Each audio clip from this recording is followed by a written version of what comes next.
जब से कामरान को इस बात का अंदाज़ा हुआ है कि शफीक उनका केस खराब कर रहा है और शफीक ने भी साफ इस बात का इजहार किया है कि बड़ा एसएचओ आ गया है, अब वो मेरे चलने नहीं देगा, तो कामरान फैसला करता है कि क्यों ना अब शहर से दो टोक बात की जाए, उसे खाली चेक दिया जाए और कहा जाए कि उसमें जितनी रकम भरनी है भर दो और इस केस से दस्तबरदार हो जाओ। इस मकसद के लिए वो रोहित को शहर के पास भेजता है और कहता है कि मैं अपना दोस्त और अपना कारोबार दोनों बचाना चाहता हूँ, तुम ये ब्लैंक चेक ले लो, इसमें जितनी अमाउंट तुमने भरनी है भर दो और इस केस से दस्तबरदार हो जाओ। ये बात सुनकर शहर को बहुत गुस्सा आता है और कहती है कि मैंने इतनी मेहनत सिर्फ इसलिए नहीं की है पैसों की खातिर मैं बिक जाऊँ, मैं इस केस को पूरा करके रहूंगी और मुजरिम को उसके अंजाम तक पहुंचा के छोड़ूंगी। रोहित वहां से नाकाम वापस लौटता है और कामरान को सारी बात बताता है। मनीषा अब रोहित से नाराज होकर घर छोड़ के चली जाती है क्योंकि उसका कहना यह है कि तुम अपने दोस्त का साथ दे रहे हो जो जालिम है, तुमने मजलूम का साथ नहीं दिया, इसलिए मुझे सच और दोस्त में से किसी एक का इंतखाब करना था,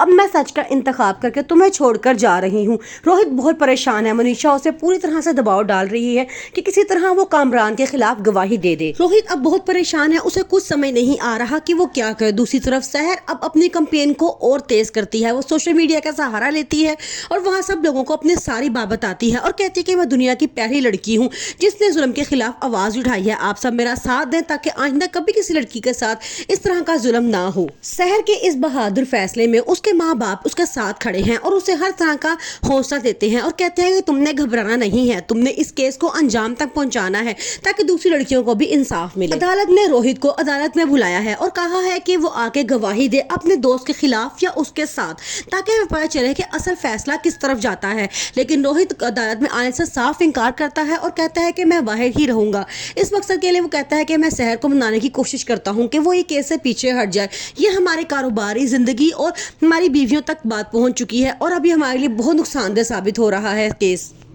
बाबर ये बात जानता है कि उसके अब नौकरों से भी सवाल होगा, वो तमाम को बुलाता है और उनकी अच्छी तरह प्रैक्टिस करवाता है, उन्हें कहता है कि तुमसे ये सवाल किए जाएंगे और तुमने उनके ये जवाब देने हैं। जब मुलाजमों को अदालत में बुलाया जाता है तो तुम सबके जवाब एक दूसरे से मुख्तलिफ होते हैं और ये बात भी अब शहर के हक में साबित होती है। कामरान पहले ही अपना बहुत सा पैसा इस केस में लगा चुका है जिसका उसे कोई फायदा नहीं हुआ, सिवाय नाकामी के कुछ उसके हाथ नहीं आया। अब उसने फैसला किया है कि वो शहर से कहे कि मेरे पास बैठे और मुझसे बात करे, जो जितने पैसे चाहती है मैं उसको पैसे देने के लिए तैयार हूँ, यहाँ तक कि मैं उसके सामने हाथ जोड़ के माफ़ी भी मांग लेता हूँ।